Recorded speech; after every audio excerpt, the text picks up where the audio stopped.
સંસારમાં રહીને જે જીવ ભાગવતજીના શરણમાં જાય, ભાગવત ભગવાનને વંદન કરે, એને અવશ્ય પરમાત્માના દર્શન થાય છે.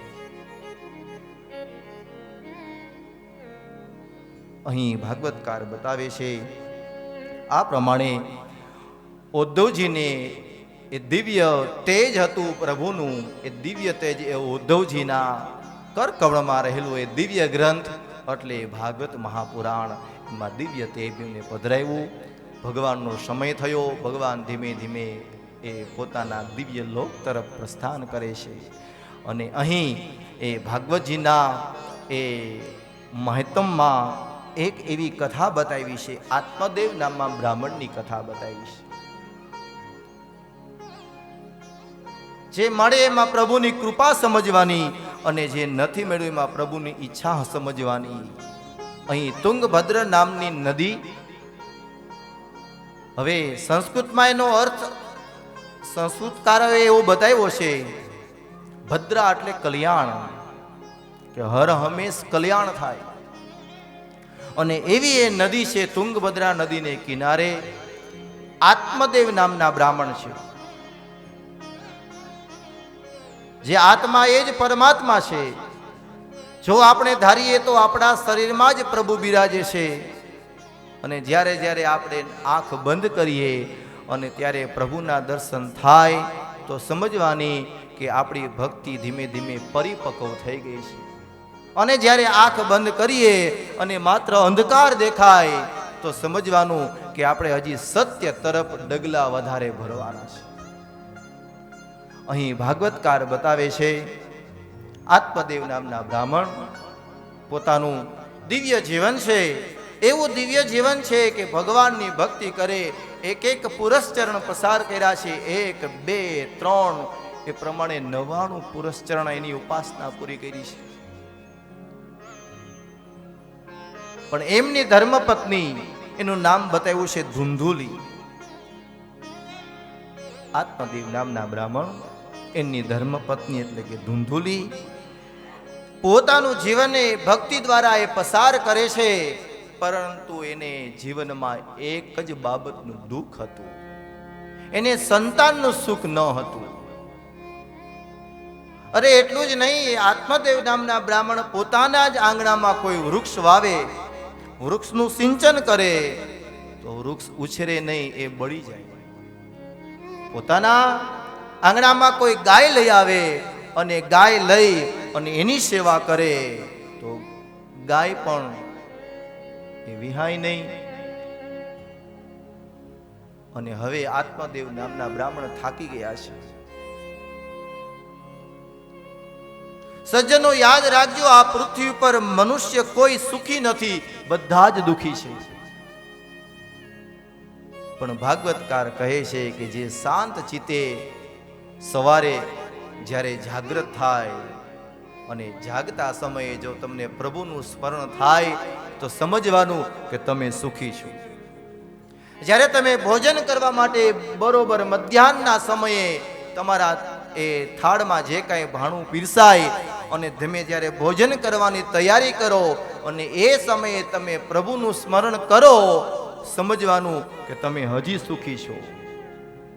અને જ્યારે બરોબર સાયંકાલ રાત્રિ આવે અને રાત્રિના સમયે તમે શયનખંડમાં તમે જ્યારે શયન કરો, આંખ બંધ કરવાની તૈયારી થાય, એ સમયે પ્રભુનું સ્મરણ કરો અને પ્રભુને પ્રાર્થના કરો કે પ્રભુ આખો દિવસ પસાર થઈ ગયો, મારા હાથમાં મેં માળા પણ લીધી નથી, પણ પ્રભુ હું એક જ પ્રાર્થના કરું છું, આખા આ દિવસમાં મારા મન દ્વારા, મારા શરીર દ્વારા કોઈ જીવને કદાચ મનમાં પણ કદાચ એવી કોઈ નિંદા થઈ ગઈ હોય, કોઈ પાપ થઈ ગયું હોય, પ્રભુ એમાંથી મને મુક્ત કરી દે છે. એટલે સમજવાનું કે તમારો આખો દિવસ પ્રભુની કૃપાથી પસાર થઈ ગયો.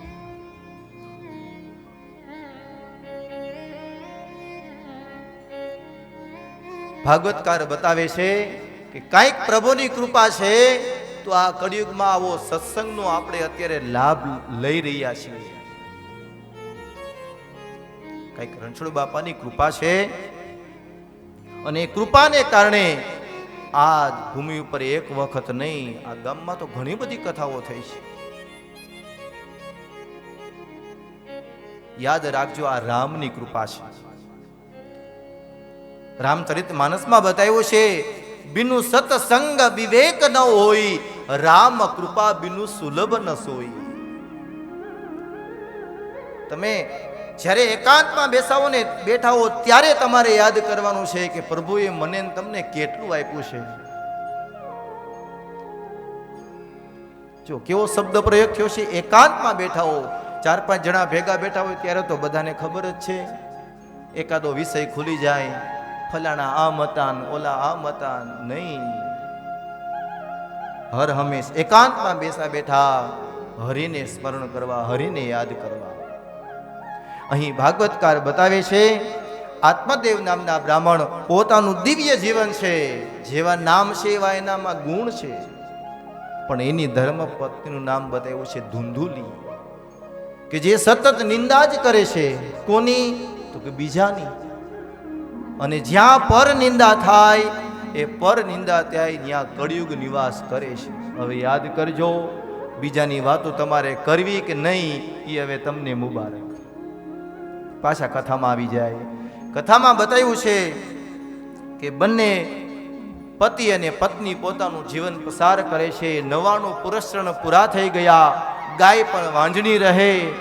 કદાચ વૃક્ષનું જતન કરે, વૃક્ષ વાવે, વૃક્ષ પણ બળી જાય છે.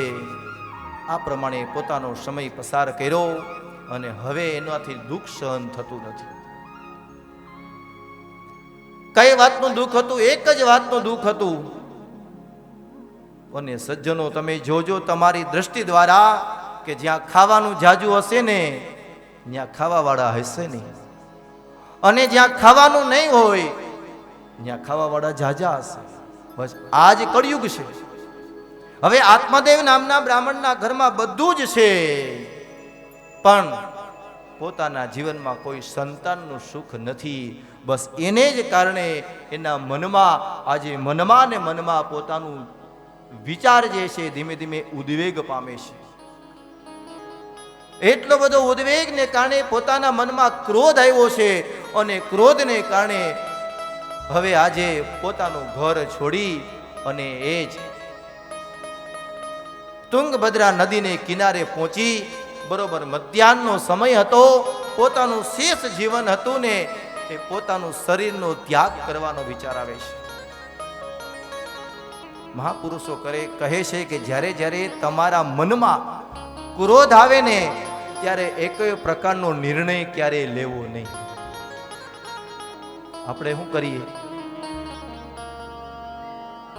આપણું સંતાન હોય એ કદાચ ભણવામાં ધ્યાન ન આપતું હોય, આપણું કયું ન કરતું હોય, અને એ સમયે કાં મા અને કાં પિતા એના તરફ ક્રોધ કરે, અને ક્રોધમાં ને ક્રોધમાં કદાચ કંઈ હાથમાં જે આવે ને કદાચ પ્રહાર કરે. પણ અહીં ભાગવતકાર બતાવે છે કે જ્યારે તમારા શરીરમાં ક્રોધ આવે અને ક્રોધના સમયે એ કોઈ પ્રકારનો નિર્ણય લેવો નહીં, તો એ સમયે કરવું શું? પહેલા વહેલા તમારે જીભ ઉપર કાબુ લઈ આવવાનો. એના માટે શું કરવાનું? મૌન, બોલવાનું જ નહીં.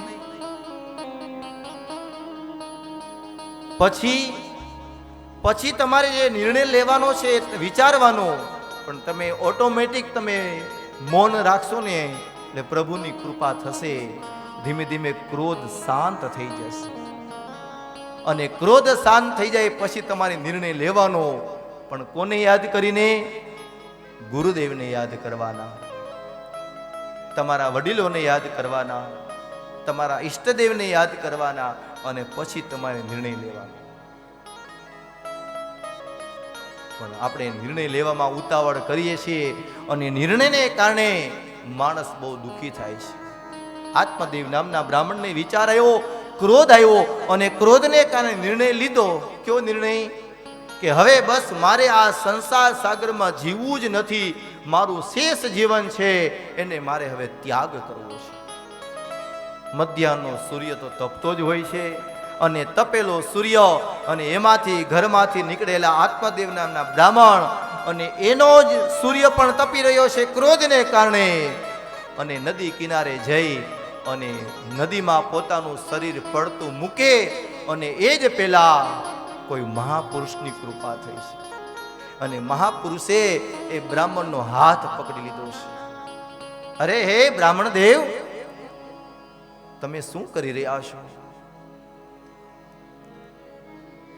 સંસાર સાગરમાં કળિયુગમાં બતાવ્યું છે કે મરવા માટે તો હાવ સરળ ઉપાય છે કે તમે કા કોઈ ડેમમાં પડી જાઓ, એકાદી બાટલીની માંથી ગોળી લઈને તમે પી જાઓ એટલે માણસના શરીરમાંથી પ્રાણ નીકળી જશે. પણ કળિયુગમાં જીવન જીવવું ને એ જ લોઢાના ચેણા જેવું છે.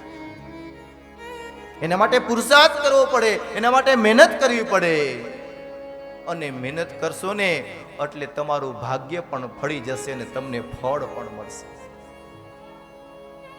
સંસારનો એક જ નિયમ છે કે બીજી વ્યક્તિને જોવે ને અને એને કારણે પોતાના જ મનમાં ને મનમાં એટલો બધો દુઃખી થાય ને એટલે જ્યાં પહોંચવાનું છે ને એ વ્યક્તિ ત્યાં સુધી પહોંચી ન શકે, ન્યન અટકી જાય. મહાપુરુષનો સત્સંગ થયો, આત્મદેવ નામના બ્રાહ્મણનો હાથ પકડ્યો છે અને હાથ પકડીને કહે છે કે અરે બ્રાહ્મણ દેવ, તમે આ શું કરી રહ્યા છો? તમે હમણાં જ આ પાણીમાં પડશો, તમારા શરીરમાંથી પ્રાણ નીકળી જશે, પરંતુ એક વખત નહીં, પરંતુ પૃથ્વી ઉપર તમારે 7 વખત જન્મ લેવા પડશે. અત્યારે તમારું શરીર શાંત થઈ જશે, વળી પાછું પૃથ્વી ઉપર તમારે પાછું જન્મ લેવો પડશે, વળી પાછું તમારો શરીરને આવી રીતે જ તમારે શાંત કરવું પડશે. એક વખત નહીં પણ 7 વખત તમારે અપમૃત્યુમાંથી પસાર થવું પડશે. આજે મહાપુરુષનો સત્સંગ થયો છે, સંસર્ગ થયો છે અને એને કારણે આજે એને હાથ પકડ્યો છે. ગની દહીવાલાની સુંદર મજાની ગઝલ અને એની એક કડી. ન ધરા સુધી ન ગગન સુધી નહીં ઉન્નતિ ના પતન સુધી ભગત આપણે ફગત આપણે તો બસ એક નામન સુધી મારો હાથ જાલીને લઈ જશે. મુજ સરોજ સ્વજન સુધી મારું સોચ કેવા સુંદર શબ્દો છે કે નહીં ઉન્નતિ ના પતન સુધી. હે પ્રભુ, આ કદાચ આ જીવનમાં હું ગગનમાં ઉડવા માંડું કે ન ઉડું મારે કાંઈ જરૂર નથી.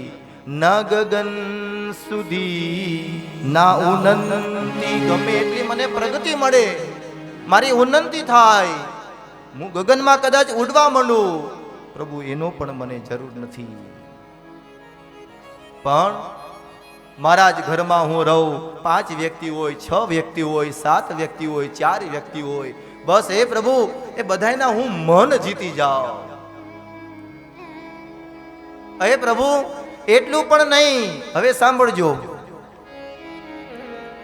હે મારો હાથ જાલીને લઈ જશે મુજ શત્રુઓ ક્યાં?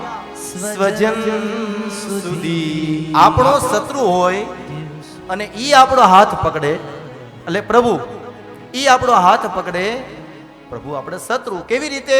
ભગવાનની ભક્તિ તો આપણે કરી નથી, બસ માત્ર ને માત્ર પ્રભુની નિંદા કરી છે. કેવી નિંદા? કે જ્યાં ભગવાનનું ભજન થતું હોય, હવે એ તો બધાય બેઠા જ હોય, ઓલી ગોપીઓ સત્સંગ કરતી હોય ને રાત્રે 9 વાગે, આ બધા તો રાયડું પાડતી જ હોય નહીં, અને એ જ પ્રભુ આપણો હાથ પકડે અને હાથ પકડી કોઈ મહાપુરુષને નિમિત્ત બનાવે અને નિમિત્ત બનાવી અને ક્યાં લઈ જાય? મુજ શત્રુઓ જસ્વજન સુધી. જે આપણા સ્વજન હોય, જે આપણા હિતેચ્છુઓ હોય, જે આપણા વડીલો હોય, જે માર્ગ આપણે ભૂલી ગયા હોય, કોઈ ગુરુદેવનું મંદિર નજીક હોય અને કદાચ ત્યાં ન જતા હોય તો એ જ વ્યક્તિ નજીક આવે, નિમિત્ત બનાવી આપણો હાથ પકડી અને ત્યાં સુધી લઈ જાય. પણ એના માટે તો પ્રભુ કૃપા, ક્યાં પ્રભુ રામ કૃપા બિનુ સુલભ ન સોઈ. અને એ સત્સંગ દ્વારા જ વિવેકની પ્રાપ્તિ થાય, અને એ વિવેકની પ્રાપ્તિ થાય તો સમજવાનું કે રામની કૃપા થઈ છે. અહીં આત્મદેવ નામના બ્રાહ્મણ પોતાનું જીવન એ તડછોડવા માંગે છે, પોતાના શરીરમાંથી પ્રાણ જ નીકળી જાય, પણ નહીં. આજે એક ગુરુ મહારાજનો સત્સંગ થયો છે, એનો હાથ પકડ્યો છે અને કહે છે કે નહીં, આ રસ્તો સાચો નથી, તમે આજે ખોટો રસ્તો પસંદ કર્યો છે. અને સજ્જનો, એના જ માટે મારે તમારે જીવનમાં ગુરુ ધારણ કરવા પડે છે. બીજી કડી, ગુરુ ભક્તિ વિના, ગુરુ શક્તિ વિના કાઈ ન થાય, કાઈ ન થાય. ગુરુ ભક્તિ વિના, ગુરુ શક્તિ વિના કાઈ ના થાય, કાઈ ના થાય. એ તો કરુણા નિત વરસાવે છે, એ તો કરુણા નિત વરસાવે છે. એ મોટું મોટું સમજમાં આવે છે, મોડું મોડું સમજમાં આવે છે. ગુરુ ભક્તિ વિના, ગુરુ શક્તિ વિના ભગવાનની કૃપા થાય, ગુરુ મહારાજની કૃપા થાય. અને આજે એક મહાપુરુષનો સત્સંગ થયો છે, આત્મદેવ નામના બ્રાહ્મણનો હાથ પકડ્યો છે કે તમે જે આ રસ્તો નક્કી કર્યો ને, આ રસ્તો ખોટો છે, કુમાર્ગ છે. અને એ સમયે આત્મદેવ નામના બ્રાહ્મણ બે હાથ જોડી અને મહાપુરુષને વંદન કરે કે મને સાચો રસ્તો બતાવો. મેં એક નહીં 99 પુરુષ ચરણ કર્યા છે, 99 યજ્ઞ કર્યા છે, યજ્ઞમાં મેં આહુતિ આપી છે, અને છતાં મારે સંતાનનું સુખ નથી. એ સમયે મહાપુરુષ પોતાના નેત્ર કમળ બંધ કરી અને વિધાતાએ લખેલા વિધિના લેખ છે ને એ આજે વાંચન કરે છે. વિધાતાના લેખ વાંચન કરે છે, તરત જ નેત્ર કમળ ખોલીને કહે છે કે હે બ્રાહ્મણ દેવ, એક જન્મ, આ જન્મમાં તો તમને મળશે જ નહીં સંતાન, પણ સાંભળજો, 7 જન્મ તમારા પૃથ્વી ઉપર થશે, પણ 7 જન્મમાં તમારે સંતાનનું સુખ નથી. આ પ્રમાણે જ્યારે મહાપુરુષે કહ્યું, ગુરુ મહારાજની આજ્ઞા થઈ, અને છતાં હવે સાંભળજો, જીવની એક ઈચ્છા છે, એક જીજીવિષા છે, એક આકાંક્ષા છે, અને આકાંક્ષાને કારણે ગુરુદેવને વિનંતી કરે છે, એવી કૃપા કરો કે મારે ત્યાં સંતાન મારા ઘોડિયામાં ઝૂલતું હોય. અને એ સમયે ગુરુદેવ પોતાની જોડીમાંથી એક ફળ લઈ અને એ બ્રાહ્મણ દેવને ફળ આપે છે. તમારી ધર્મપત્નીને આ ફળ આપજો અને એના દ્વારા તમારે ત્યાં ઘોડિયું ઝૂલતું થશે. સજ્જનો, વિચાર કરજો, સંતાન સુખ ન હોવાને કારણે આજે ગુરુદેવની કૃપા થઈ છે, અને એને કારણે એ ફળ લઈ અને એ બ્રાહ્મણદેવ પોતાના ઘરે આવે છે, પોતાની ધર્મપત્નીને એ ફળ આપે છે. દેવી, આજે એક ગુરુ મહારાજ, એક મહાપુરુષની સાથે સત્સંગ થયો, મારું જીવન હતું એ તો હું નાશ કરી નાખવાનો હતો, પણ આજે મને સાચો માર્ગ બતાવ્યો છે. હે દેવી, મેં 99 યજ્ઞ કર્યા, દેવી મારું એક યજ્ઞ બાકી છે. પ્રભુ મને દર્શન આપવા માટે આવવાના હતા, પણ મેં આજે ઉતાવળ કરી, અને ઉતાવળને કારણે આજે મારું શેષ જીવન હું પસાર કરવાનો, હું ડૂબકી મારવાની તૈયારી કરતો હતો, પણ પ્રભુની કૃપા થઈ અને એને કારણે નિમિત્ત બની અને આજે એક મહાપુરુષની સાથે સત્સંગ થયો છે. એને મને એક ફળ આપ્યું દેવી, એ ફળ તમારે આરોગવાનું છે.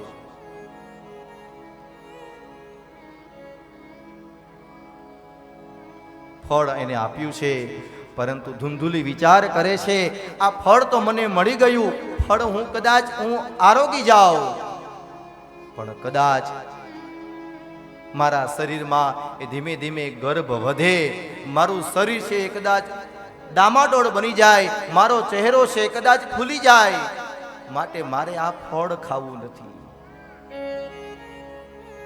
સજ્જનો, મહાપુરુષો એવું કહે છે કે આપણી ધર્મપત્ની છે ને એ સાક્ષાત શક્તિ છે, અને એ શક્તિ જો ધારે ને તો પોતાના એ પતિને સાચા માર્ગ ઉપર લઈ જાય, અને એ જો ધારે ને તો વ્યસનમાંથી મુક્ત કરાવે, અને એ જો ધારે ને તો વ્યસન તરફ પણ લઈ જાય. એ તો નરસિંહ મહેતા જેવા યાદ કરે કે ભલું થયું ભાંગી ઝંઝાળ, સુખે ભજીશું શ્રી ગોપાલ. એકનો એક દીકરો હોય ને એ પણ મરણને શરણ થાય, અને છતાં હસતા હસતા કહે ભલું થયું ભાંગી ઝંઝાળ, સુખે ભજીશું શ્રી ગોપાલ. ભાગવતકાર બતાવે છે ધુંધુલીને ફળ મળ્યું, પણ ફળ ખાધું નથી, અને એ ફળ એને વિચાર આવ્યો કે જરા હું પરીક્ષા કરી લઉં, અને એ ફળ પોતાના આંગણામાં એક ગાય બાંધેલી હતી, અને એક ગાયને એ ફળ આપી દીધું છે. ગાયને એ ફળ આપ્યું. આ સમયે પોતાના જ નગરમાં એક એમની બેન રહેતી હતી, એની સાથે એવું નક્કી કર્યું કે તારે હવે મહિના રહ્યા છે, તારે જ્યાં સંતાન આવે ને એ સંતાન તું મને આપી દેજે. સમય થયો, એની જ બેન એના જ નગરમાં રહેતી હતી, એને એક દીકરાનો જન્મ થયો. રાત્રિના સમયે એ દીકરો લઈ ધુંધુલીને એ આપવા માટે આવી. વહેલી સવાર થઈ, ગાય દ્વારા એક બાળકનો જન્મ થયો, અને બરોબર ગાય દ્વારા બાળકનો જન્મ થયો, પરંતુ એના કાન કેવા હતા? ગાય જેવા, અને શરીર કેવું હતું? મનુષ્ય જેવું. બધા જ નગરના નગરજનો આશ્ચર્યચકિત થઈ ગયા. આવું આશ્ચર્ય! ગાય દ્વારા એક બાળકનો જન્મ થયો, પણ એના કાન તો ગાય જેવા છે. અને આ તરફ ધુંધુલી એમની બેને આપેલું સંતાન ધીમે ધીમે મોટું થવા લાગ્યું છે, અને આ તરફ ગાય દ્વારા એક બાળકનો જન્મ થયો છે. કારણ ગુરુદેવે આપેલું એ ફળ હતું, પરંતુ ધુંધુલી વિચાર કરે છે મારે પરીક્ષા લેવી છે, અને એને કારણે આજે ગાય એક બાળકને જન્મ આપે છે. ગાય પણ માતા છે. આપણા હિન્દુ શાસ્ત્રમાં ગાયને માતાનું બિરુદ આપવામાં આવ્યું છે. અને ધીમે ધીમે એનું નામકરણના સંસ્કાર થયા છે.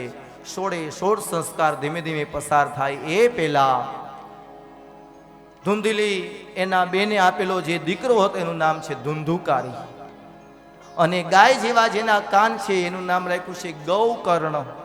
કર્ણ એટલે કાન, ગૌ એટલે ગાય જેવા જેના કાન છે, ગૌકર્ણ મહારાજ.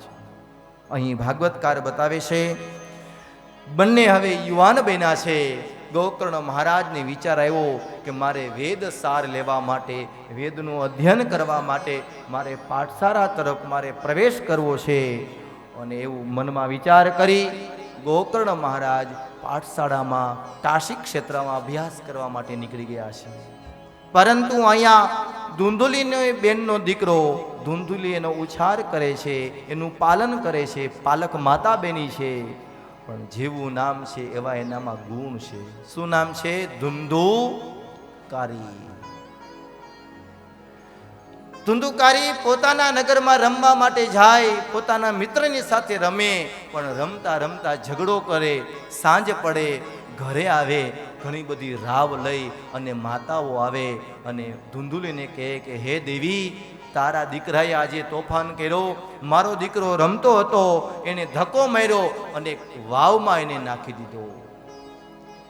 અરે હે દેવી, ગાય દોવાની વાર હોય અને તારો આ દીકરો ધુંધુકારી વાછડાને છોડી મૂકે, અને ગાય દોવાનો હજી તો વાર હોય ત્યાં એ ગાયના વાછડા છૂટા મૂકી દે. ધીમે ધીમે તોફાન વધવા લાગ્યા છે. આ કથામાંથી આપણે એ સાર લેવાનો છે, બાળે બુદ્ધિ અને સોળે સાન, જો આવે તો આવે, નકર ન પણ આવે. પણ સમજવાનું, આપણું એકનો એક સંતાન હોય તો 12 વર્ષનું થાય ને ત્યાં સુધી સતત દંડ દેવો, કાંઈક ભૂલ કરે દંડ આપો. પણ હવે થઈ ગયું છે એવું, સરકારે એવી આજ્ઞા આપી છે શિક્ષકોને કે તમારે કોઈને ક્યારેય કોઈ છોકરાઓને મારવાના નહીં. એટલે ઈ મારતા ઈ કઈ શિક્ષા આપતા નથી. અને આપણે આપણા ઘરે કદાચ દીકરા દીકરી હોય તો આપણે એને મારતા નથી, એટલે એને કાંઈ દંડ મળે નહીં. અને સમજવાનું, જ્યારે જ્યારે દંડ ન મળે એટલે ધીમે ધીમે આપણા જ સંતાનો છે ને એ મોટા થાય એટલે ક્યારેય આપણું કયું કરે નહીં. આ સમાજના પ્રશ્ન છે. શાસ્ત્રીજી એકનો એક દીકરો છે પણ અમારા કયામાં નથી, એટલે અમે ધીમેકથી કહી દઈએ હવે તમારું માનશે નહીં. શા માટે? શિક્ષકોને તમે મારવાનો અધિકાર આપ્યો નથી, એને ના પાડી આવી, અને ઘરે આપણે કાંઈ દંડ આપતા નથી. અને આને કારણે એ બધા જ સંતાનો ધીમે ધીમે ધીમે હવે કુમાર્ગ તરફ વધ્યા છે. અને એ પછી કદાચ આપણે એને દંડ આપી, કદાચ ઉતાવળમાં એને મારીએ, કંઈક ત્રાસ આપીએ તો ખબર નહીં. અને હા, ધ્યાન રાખજો, 12 બુદ્ધિ ને 16 શાન, 16 વર્ષની ઉંમર પછી ક્યારેય એને ખીજાવવાનું ધ્યાન રાખજો, કોઈ દી ખીજાવવું નહીં. કારણ કે હવે એ સહન શક્તિ વાળા છે નહીં, અને ક્યારે કેવું પગલું ભરી લે એ કાંઈ નક્કી નહીં. તો અહીં ભાગવતકાર બતાવે છે કે 12 વર્ષની ઉંમર સુધી તમારે દંડ આપવો, 16 વર્ષની ઉંમર સુધી તમારે વારંવાર ખીજાવો કે બેટા એમ ન હોય, આમ કરવાનું. અને પછી 16 વર્ષની ઉંમર થઈ ગયા પછી એની સાથે તમારે મિત્ર જેવું વર્તન કરવાનું. કદાચ જરૂર પડે તો ખંભે હાથ રાખવાનો. ઘરે હોય ને ત્યારની વાત કરું છું. ખંભે ઉપર હાથ, બેટા બરોબર હાલે છે ને ભણવાનું, પૈસા ઘટે તો કેજે. પણ ઓલી કુંજિકા એટલે કે ચાવી ઈ આપી ન. અહીં ભાગવતકાર બતાવે છે ધુંધુકારી જેવું નામ છે એવા એમના ગુણ છે. અને એટલા બધા તોફાન વધી ગયા છે. ન પીવાની વસ્તુ પીવા લાગ્યો છે, ન ખાવાની વસ્તુ ખાવા લાગ્યો છે. અનેક પ્રકારના પશુઓનો વધ કરે, પક્ષીઓનો વધ કરે, અને ઘરે આવે નહીં, એમને જંગલમાં રખડતો ન ખાવાની વસ્તુ ખાય, ન પીવાની વસ્તુ પીવે છે. પણ જ્યારે પૈસા ઘટે ને એટલે ઘરે આવે, એની માતાને કહે, એમના પિતાને કહે કે મને કંઈક સંપત્તિ આપો, મને કંઈક પૈસા આપો. જ્યાં સુધી એમની પાસે સંપત્તિ હતી એટલે આપી દે, વળી આપીને લઈ વળી વયો જાય. એક દિવસો પસાર થાય છે, એક વર્ષ પસાર થઈ ગયા. અને આ તરફ ગોકર્ણ મહાપંડિત બની અને પોતાના ઘરે આવે છે. અને પોતાના ઘરે આવી અને એમના માતાને અને એમના પિતાને ઉપદેશ આપે છે. ધર્મં ભજસ્વ સતતં ત્યજ લોક ધર્માન સેવસ્વ સાધ પુરુષાન જહિ કામ તૃષ્ણા અન્યસ્ય દોષ ગુણ તનત્વા સેવા કથા રસમહો નિતરામ પિબત્વં. જો વિચાર કરો, એક સંતાન છે એ પંડિત બહેનો છે, અને એક સંતાન છે એ જેવા એના નામ છે એવા ગુણ ગ્રહ એવો એ બહેનો છે. જ્યારે જ્યારે ઘરે આવે, એમના પિતા એમના માતા ના પાડે કે કાંઈ પૈસા છે નહીં, સંપત્તિ છે નહીં, તો એને પ્રહાર કરે છે, એને તાડન કરે છે, એને મારે છે.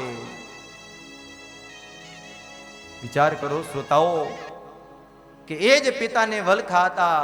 એક ઈચ્છા હતી કે મારે કોઈ સંતાન નથી, તો આજે સંતાનની પ્રાપ્તિ થાય. પરંતુ આજે સંતાનની પ્રાપ્તિ થઈ ગયા પછી હવે આજે દુખી છે.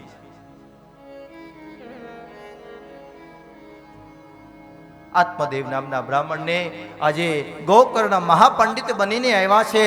એ પંડિત એને ઉપદેશ આપે છે. કયો ઉપદેશ? ધર્મમ ભજસ્વ સતતમ તેજ લોક ધર્માન. હે પિતાજી, તમે નિત્ય ધર્મનું સેવન કરો. તમે જે માર્ગ ઉપર આગળ વધી રહ્યા હતા એ માર્ગ ઉપર હજી આગળ વધો. ધર્મનું ચિંતન કરો, લોકાચારનો ત્યાગ કરો. એ પિતાજી, આ લોકાચાર જે છે બધાનો ત્યાગ કરી દો અને પછી સંત પુરુષોનો સમાગમ કરો, એનો સત્સંગ કરો, સાધુ પુરુષની સેવા કરો, ઈચ્છા માત્રનો ત્યાગ કરો. હે પિતા, તમારા મનમાં જેટલી ઈચ્છાઓ છે એ બધાનો નાશ કરી નાખો. અને એ સમયે જ્યારે એમનો જ દીકરો એને ઉપદેશ આપે છે ત્યારે એ જ આત્મદેવને વિચાર આવ્યો, મને એક ઈચ્છા હતી એક સંતાનની, પણ સંતાનની પ્રાપ્તિ થઈ ગયા પછી પણ દુઃખ છે. ત્યાગ, ગમે એવી આકાંક્ષાઓ છે, ગમે એવી ઈચ્છાઓ છે, બધાનો ત્યાગ કરો. પારકાના ગુણ અવગુણ જોવાનું બંધ કરી દો. ફલાણો વ્યક્તિ આમ કરે છે, એનામાં આટલા બધા ગુણ છે, આટલા બધા અવગુણ છે, એ આવું કામ કરે છે. નહીં, એ બધા જ ગુણ અવગુણને જોવાનું બંધ કરી દો. તો પછી માત્ર ભગવત સેવા કથા રસનું અત્યંત પાન કરો. અને આ બોધ ગ્રહણ કરી અને ગોકર્ણ મહારાજ પોતાના ઘરનો ત્યાગ કરી અને ભગવાનની ભક્તિ વધારવા માટે એ અરણ્ય એટલે કે જંગલ તરફ આગળ વધ્યા છે. આજે એને સાચો ઉપદેશ મળી ગયો, સાચો સત્સંગ મળી ગયો. કોના દ્વારા? ગોકર્ણ મહાપંડિત ધુંધુકારી મહાખલ. આજે એમના જ દીકરાનો સત્સંગ થયો અને એને કારણે પોતાના જીવનમાં બધાનો ત્યાગ કરી અને ભગવાનની ભક્તિ કરવા માટે એ વન તરફ પ્રસ્થાન કરે છે. પોતાનું શેષ જીવન છે એ ભગવાનની ભક્તિ કરતા કરતા એમને મુક્તિની પ્રાપ્તિ થઈ છે. પરંતુ અહીં એમના જ ઘરે એમની ધર્મપત્ની એટલે કે ધુંધુલી નિત્ય નિંદા કરે છે અને નિંદા કરતા કરતા કરતા પોતાનું જીવન પસાર કરે છે. જ્યારે જ્યારે ધુંધુકારી ઘરે આવે, એમની માતાની પાસે માગણી કરે કે મને કંઈક ખાવાનું આપો, મને કંઈક પૈસા આપો. ધુંધુકારી એની ધુંધુલી પાસે કાંઈ છે નહીં. એ ના પડે એટલે એની ઉપર માર મારે છે. અને હવે ધુંધુલી જેવા એવું નામ છે, એને પોતાના કર્મ યાદ આવે છે કે મારું મેં જીવન મેં પસાર તો કર્યું પણ માત્ર ને માત્ર મેં નિંદા કરી છે. અને એને કારણે એને એવું ફળ મળે છે, એટલું બધું દુઃખ મળે છે. અને દુઃખને કારણે ધુંધુલી પોતાના ઘરનો ત્યાગ કરી અને ઘરમાંથી નીકળી ગઈ છે. અને ઘરમાંથી નીકળીને એટલો બધો એને ત્રાસ હતો પોતાના સંતાનનો. અને એક વાડી નજીક હતી ને, એ વાડીમાં પોતાનું શરીર એને પડતું મૂક્યું છે. સજ્જનો વિચાર કરજો, એક જ વ્યક્તિ જ્યારે પોતાનું જીવન મધ્યાહન સમયે નદીમાં પસાર પૂર્ણ કરવા માટે જાય છે ત્યારે મહાપુરુષનો સત્સંગ થાય છે. અને એક જીવ એવો હતો કે પોતાનું અર્ધું શરીર એ જ્યારે વાડીમાં એ પડતું મૂકે છે ત્યારે આજુબાજુ કોઈ નથી. આ કર્મનું ફળ છે. ભાગવતકાર બતાવે છે કે એ સમયે ધુંધુકારી પોતાના ઘરે આવે છે. એમના પિતાને જોતો નથી, એમના માતાને પણ જોતો નથી. અનેક પ્રકારની સ્ત્રીઓની સાથે એનો સત્સંગ થયો છે, પણ એ કેવો સત્સંગ? ખરાબ સત્સંગ થયો છે. કામ, ક્રોધ, લોભ, મોહ એનાથી એ ભરેલો છે. અનેક પ્રકારની રૂપજીવીઓની સાથેનો કુસંગ થયો છે. અને એક વખત એ રૂપજીવીઓની પોતાને ઘરે લઈ આવે છે. એક રાજનું ધનની ચોરી કરી ધુંધુકારી પોતાના ઘરે આવે છે. બધી રૂપજીવીઓને ખબર પડી કે આજે આપણા આ પતિએ ચોરી કરીને જે ધન લઈને આવ્યા છે, આ ધન કોઈ ઘરનું નથી પણ રાજના દરબારનું છે, કોઈ રાજાનું ધન છે. જો રાજાને ખબર પડશે તો આપણી ફજેતી થશે. અંદરો અંદર એ સ્ત્રીઓ વાતો કરી નક્કી કર્યું, ધુંધુકારીને ખાટલાની સાથે ઊંધો બાંધો અને એના જ મુખમાં ચૂલામાંથી ધગધગતા અંગારા લઈ અને ધુંધુકારીના મુખમાં નાખે છે. આ કર્મનું ફળ છે. ધુંધુકારીએ જન્મતાની સાથે જ પોતાના ખરાબ જ કાર્ય કર્યા છે. છોકરાઓને ત્રાસ આપો, માતાને ત્રાસ આપ્યો, પિતાને ત્રાસ આપ્યો અને એને કારણે આજે એનો અંતિમ સમય આવ્યો છે. પણ એ સમયે પોતાના જ મુખમાં એ ધગધગતા અંગારાઓ અગ્નિ એના મુખમાં પધરાવે છે, છતાં એનો જીવ જાતો નથી. અને એ સમયે અનેક પ્રકારના એ ત્રાસ આપતા આપતા ધુંધુકારીના શરીરમાંથી પ્રાણ ગયા છે, પરંતુ એને સદગતિ મળી નથી. રૂપજીઓ જે કાંઈ ધન હતું એ બધું ધન ભેગું કરી પોતાના નગર તરફ, પોતાના ઘર તરફ એ નીકળી ગઈ છે. અને આ તરફ મહાપંડિત ધુંધુકારી એક દિવસ પોતાના નગરમાં આવે છે. જ્યારે એને સમાચાર મળ્યા કે તમારા પિતાનું પણ દેહાંત થયું છે, તમારા માતાનું પણ અવસાન થયું છે અને તમારા ભાઈ એનું પણ મૃત્યુ થયું છે. અને એ સમયે એ ગોકર્ણ મહારાજે અનેક પ્રકારનું તર્પણ વિધિ, પિંડદાન એ બધા જ વિધિ વિધાન કરાવ્યા છે. તીર્થ જલમાં, તીર્થ ક્ષેત્રમાં જઈ અને પિંડદાન કરાવ્યા છે, મહાતર્પણ કરાવ્યું છે. પરંતુ જ્યારે પોતાના નગરમાં આવ્યા, પોતાના આંગણામાં ખાટલો પાથરી, રાત્રિનો સમય હતો, એ બરોબર શયન કરવા માટે પોતાની આંખ બંધ કરે અને મધ્યરાત્રિનો સમય થયો અને કોઈ દૂરથી રડતું હોય ને એવો અવાજ આવે છે. રડવાનો અવાજ આવતો હતો. વારંવાર ગોકર્ણ મહારાજ પોતાના ખાટલામાંથી જાગીને જુએ છે, ચારે તરફ દ્રષ્ટિ કરે છે, કોઈ દેખાતું નથી. પોતાના મુખ દ્વારા અનેક પ્રકારના શ્લોક બોલે છે, તો પણ કોઈ દેખાતું નથી. વળી પાછા એ શયન કરી ગયા, વળી રડવાનો અવાજ આવ્યો, વળી જાગૃત થયા, ચારે તરફ દિશામાં જોવે છે, કોઈ દેખાતું નથી. પોતાના હાથમાં જલની અંજલિ લે છે.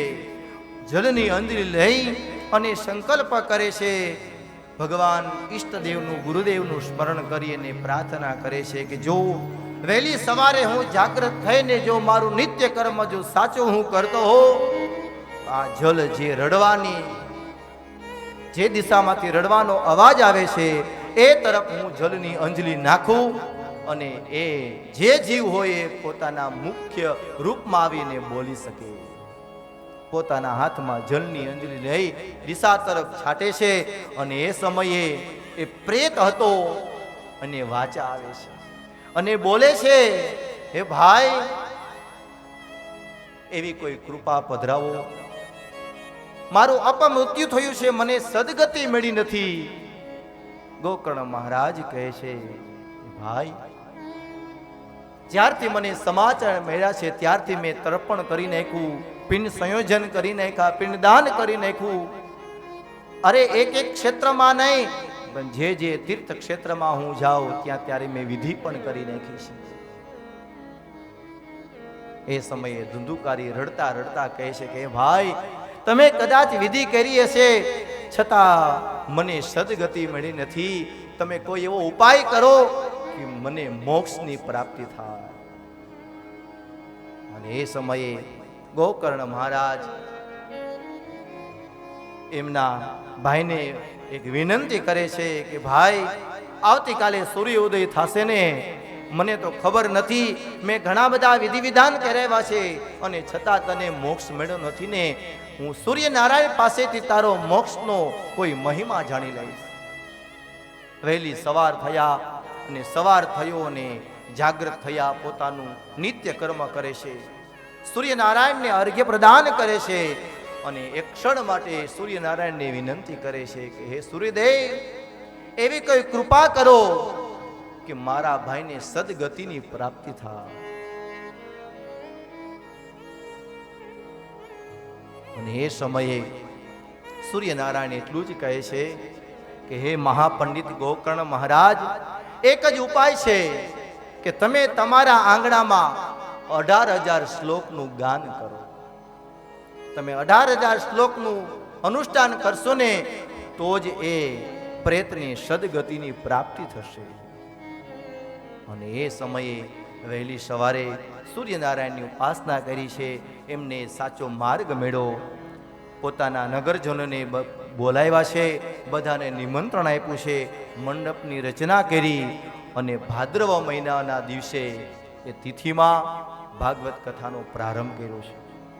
એ સમયે એનો જ ભાઈ એ ધુંધુકારી પ્રેતના સ્વરૂપમાં એટલે કે વાયુના સ્વરૂપમાં હતો. ચારે મંડપમાં એ જોવે છે, ચારેય સ્તંભમાં, ચારેય દિશાઓમાં, પણ એને બેસવાનું ક્યાંય આસન મળતું નથી. અને એ સમયે ફરતા ફરતા ફરતા એને એ મંડપમાં જ એક વાસ હતો અને વાસમાં એને પ્રવેશ કર્યો છે. એક દિવસની કથા પૂરી થાય એટલે એક ગાંઠ ફૂટે. 7 દિવસ પૂરા થયા એટલે 7 ગાંઠ ફૂટી ગઈ. શ્રોતાઓ બધા વિચાર કરે છે અને વિચાર કરતા હતા એવામાં જ ભગવાનના પાર્ષદો વિમાન લઈને આવ્યા છે.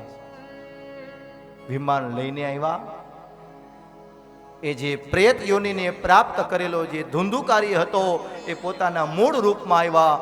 ભગવાનના પાર્ષદોને વિમાનમાં બેસાડી અને વૈકુંઠ લઈ ગયા. આ તરફ નગરના નગરજનો કહે છે કે હે મહારાજ, આ કથા તો અમે સાંભળી હતી, તો અમારા માટે વિમાન કેમ ન આવ્યું? તો એ સમયે ગોકર્ણ મહારાજ કહે છે કે 7 દિવસ સુધી તમે કથા સાંભળી હશે, પણ મને એવું લાગે છે શ્રોતાઓ કે તમે મનથી તમે મંડપમાં હતા નહીં. પણ મારા ભાઈએ 7 દિવસ સુધી કથા સાંભળી છે, પણ પોતાની 11 ઇન્દ્રિયો એને પ્રભુને ચરણમાં સમર્પિત કરી અને 7 દિવસ સુધી કથા શ્રવણ કરી અને પોતાની એક જે ખરાબ લક્ષણોની જે ગાંઠ હતી એ બધી જ ગાંઠ ફૂટી ગઈ અને પ્રભુમાં એ સમાઈ ગયો. અને પ્રભુ જરા નજીક આવ્યા, ભગવાનના જ પાર્ષદોને લેવા માટે આવ્યા છે. નગરના નગરજનો કહે છે તો અમારા માટે કાંઈ વિમાન આવે એવું ગોઠવી દ્યો. તો એ સમયે ગોકર્ણ મહારાજ કહે છે કે એના માટે બીજી કથા કરવી પડે. કઈ કથા કરવી પડે? પાછી બીજી વાર ભાગવત કથા કરવી પડે. આ સમાજની વચ્ચે, આ ભારત દેશની વચ્ચે તો ઘણી બધી કથાઓ થાય છે. ટીવીના માધ્યમ દ્વારા, ચેનલના માધ્યમ દ્વારા, યુટ્યુબના માધ્યમ દ્વારા, ટેકનોલોજીના માધ્યમ દ્વારા આપણે નિત્ય કથા શ્રવણ કરીએ છીએ, પણ મનથી નહીં, ખાલી સાંભળવા ખાતર સાંભળી લઈ અને આમ કથા પૂરી થાય એટલે બધો જ વૈરાગ્ય અને બધું જ્ઞાન એ મંડપમાં જ ખંખેરીને આપણે ઊભા થઈ ગયા. તો અહીં ગોકર્ણ પંડિતે એવું કહ્યું કે તમે મનથી સાંભળો. અને એ સમયે મન દ્વારા વળી બીજી વાર ભાગવત કથાનું આયોજન થયું. અને કથાનું આયોજન થયું, બધાએ શાંત ચિત્તે મન દ્વારા કથા શ્રવણ કરી અને ભગવાનના પાર્ષદો લેવા માટે આવ્યા છે. આપણે પણ એવી રીતે કથા સાંભળીએ 7 દિવસ સુધી કે ભગવાનના જ પાર્ષદો આવે. કોને લેવા માટે? આપણે લેવા માટે. પણ બહુ કોઈ ચિંતા કરતા નહીં, હજી સુધી આવ્યું નથી. અહીં ભાગવતકાર બતાવે છે કે 7 દિવસ સુધી કથા સંપન્ન થઈ. 7 દિવસ પસાર થયા એટલે નગરના નગરજનો માટે સાક્ષાત વૈકુંઠમાંથી ભગવાનના પાર્ષદો લેવા માટે આવ્યા છે. અને એ પ્રમાણે બધા જ એ નગરના નગરજનોને ભગવાનના દિવ્ય ધામ તરફ એ વિમાન ચાલવા લાગ્યું છે. બધાને સદગતિ મળી છે.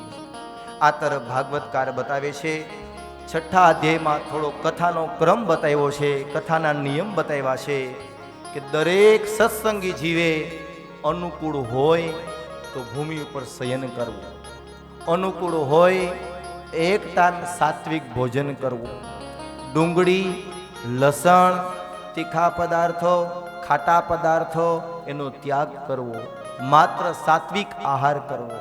એથી વિશેષ અનુકૂળ હોય તો 7 દિવસ સુધી ઉપવાસ કરવો. એથી વિશેષ અનુકૂળ હોય તો માત્ર જલ લઈ અને 7 દિવસ પસાર કરવા. આ બધા નિયમો છે, પણ જેના શરીર પ્રમાણે, જેનું શરીર જેવી રીતે અનુકૂળ હોય એ પ્રમાણે 7 દિવસ સુધી કથા એ શ્રવણ કરવી. સાથે સાથે કથા શ્રવણના નિયમ બતાવ્યા છે. બ્રહ્મચર્યનું પાલન કરવું. નિત્ય કથામાં બેઠા બેઠા મહામંત્ર છે. કયો મંત્ર? ઓમ નમો ભગવતે વાસુદેવાય.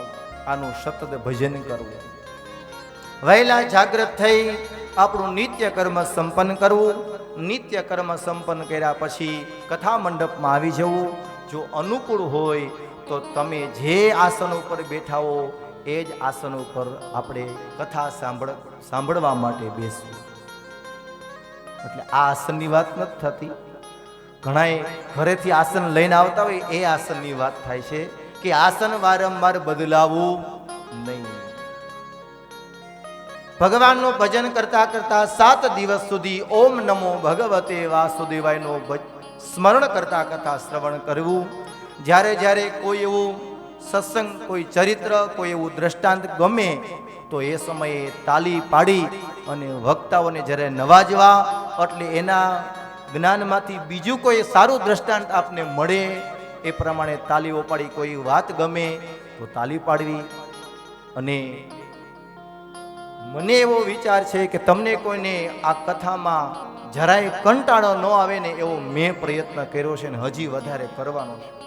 એટલે એ પણ મને શક્તિ મળે. પછીનો નિયમ બતાવ્યો છે કે અનુકૂળ હોય તો વાસી ખોરાક ક્યારેય અન્ન ખાવું નહીં. ગરમા ગરમ ભોજન કરવું, પણ કેવું? બપોરે ભોજન કર્યું હોય તો બપોરે જ એનો ઉપયોગ કરી લેવો. સાંજે પાછું બીજી વાર એ ભોજન કરવું નહીં. ત્યાર પછી બ્રાહ્મણો ગુરુઓને વંદન કરવા. કામ, ક્રોધ, લોભ, મોહ, મત્સર, માન, સન્માન આ બધાનો ત્યાગ કરવો. અમારું નામ લીધું, અમારું નામ ન લીધું, આવો જરાય મોહ માયા મનમાં રાખવી નહીં.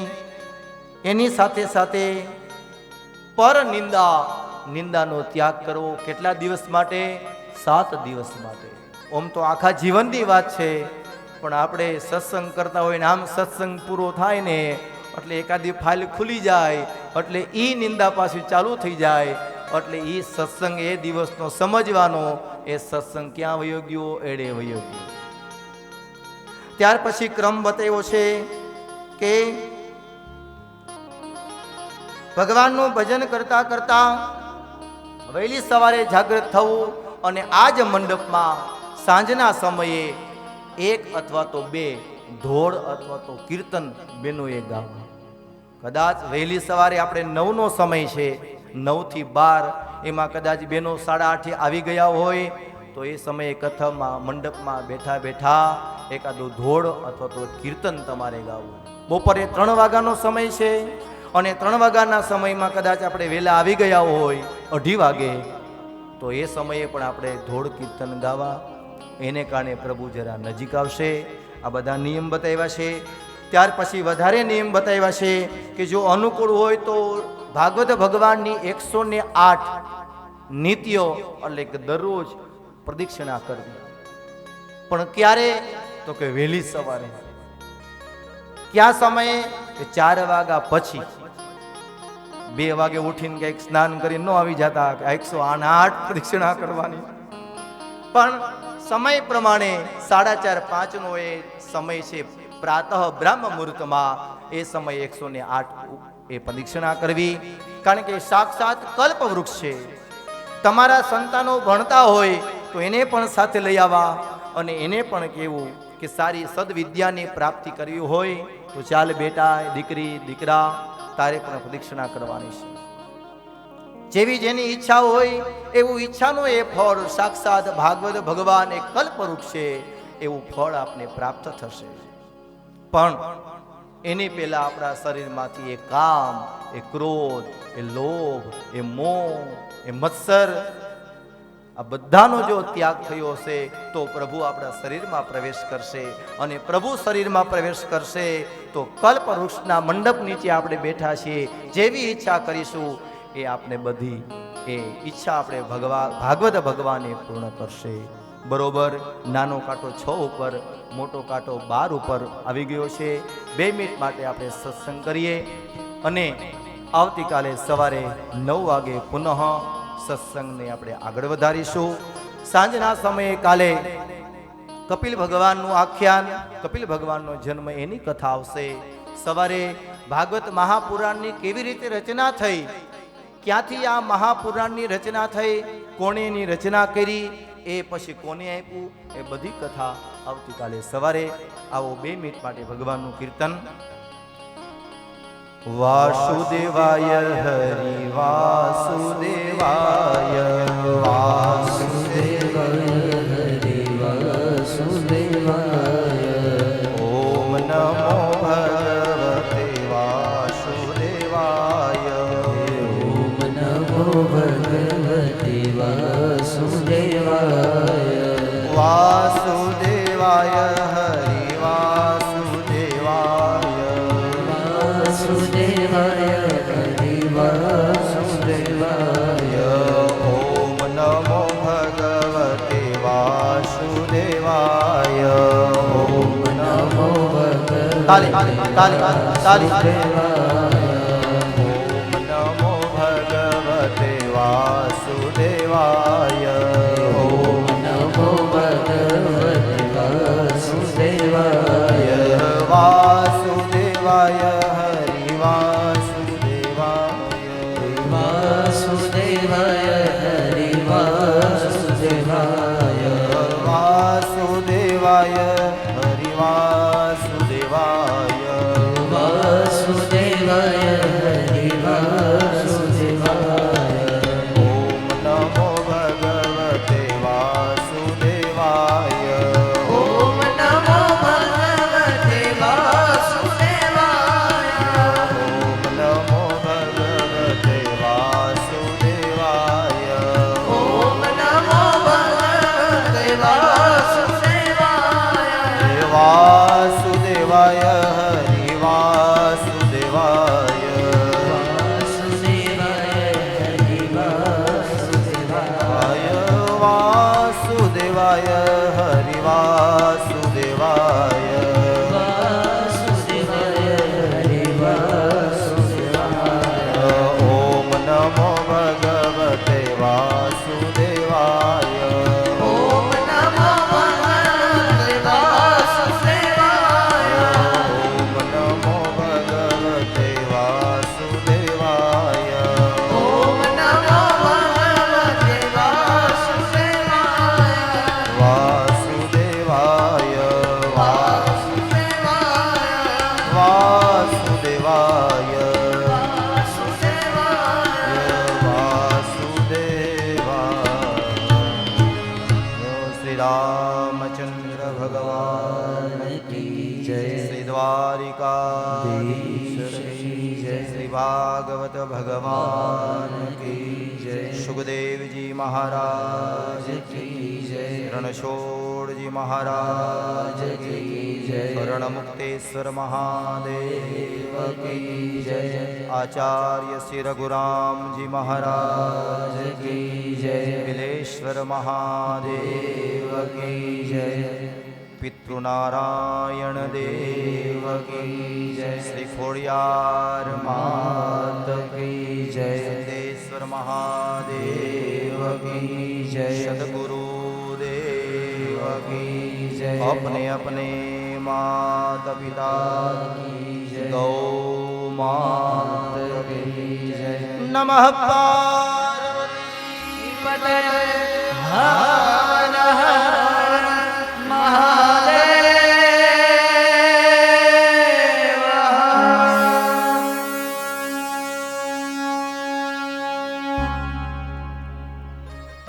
कृष्णोर्देवो समवर्तदापदभ्यां योम्यदृशः तथा लोकान् नैवेद्यं पञ्चप्राणाहुतिं ॐ प्राणाय स्वाहा ॐ पानाय स्वाहा ओम व्यानाय स्वाहा ओम उदानाय स्वाहा ओम समानाय स्वाहा चतुर्जलाचमनीयम् उत्तराभूषणं समर्पयामि हस्तप्रक्षालनं समर्पयामि मुखप्रक्षालनं समर्पयामि मुख्याचमनीयं समर्पयामि करोद्वर्तनार्थे नमस्कारान् नमस्करोमि मुखवासार्धे मुखबलताम्बूलं हिरण्यदत्तदक्षिणां प्रदक्षिणां समर्पयामि अथ आरार्तिकम्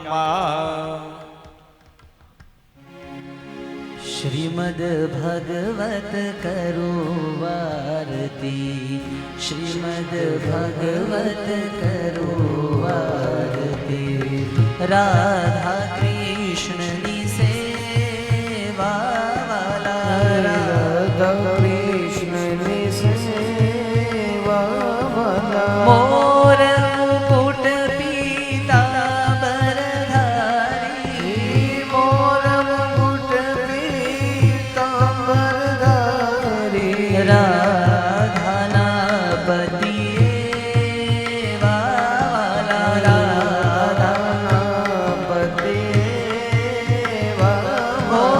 गोपी जना नाथ प्रभु छो गोपी जना नाथ प्रभु छो वारी वारी दर्शन देवा वारी वारी दर्शन देवा श्रीमद् भागवत छे सुखकारी श्रीमद् भागवत छे सुखकारी श्रीमद् भागवत छे सुखकारी श्रीमद् भागवत छे सुखकारी करो निश्चय सेवा करो निश्चय सेवा मंगल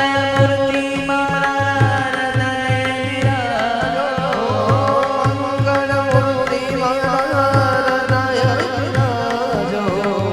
पूर्ण सुखड़ा देवा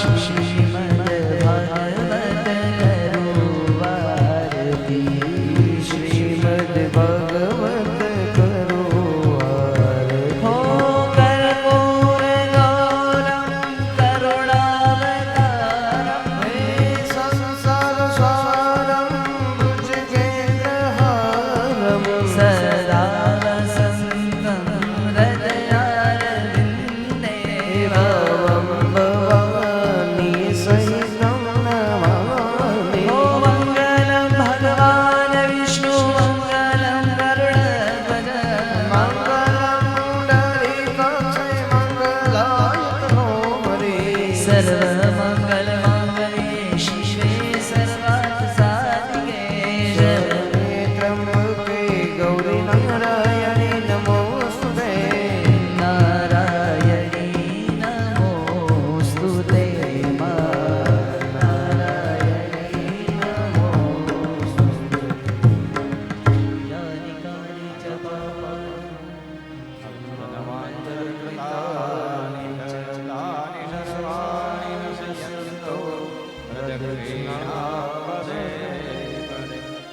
हस्ते देवाभिवन्दनं स्वात्मकल्याणार्थे स्वात्माभिवन्दनं हस्तौ प्रक्षाल्य हस्ते गन्धाक्षतपुष्पं गृहीतवान् ॐ जगनेन जग्नमय झन्तदेवास्तानि धर्माणि प्रथमान्यासन्न देहनाकं महिमानः सदन्त यत्र पूर्वे साध्याः सन्ति देवाः परब्रह्म परमात्मने नमः चरणकमलेषु मन्त्रपुष्पाञ्जलिं समर्पयामि प्रार्थनापूर्वक नमस्कारान् नमस्करोमि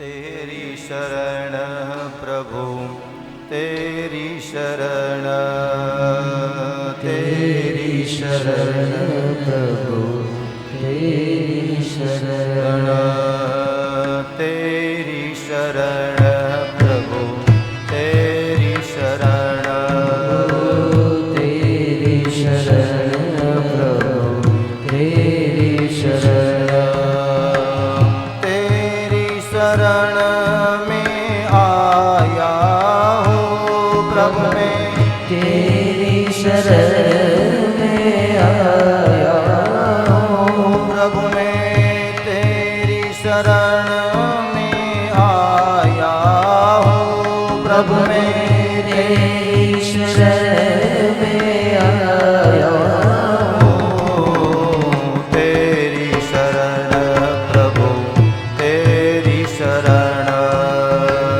तेरी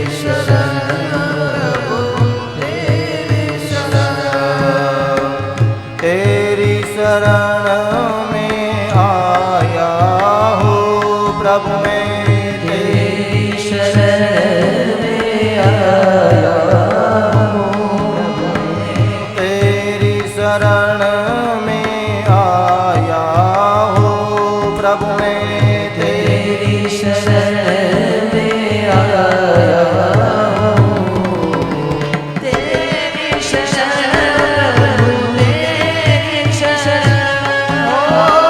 तेरी शरण प्रभु तेरी शरण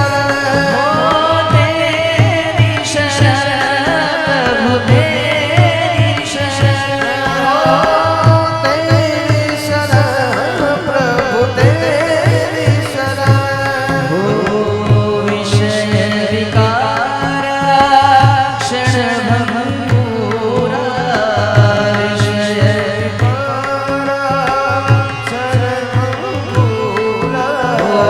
विषय विकार क्षण भंगूरा विषय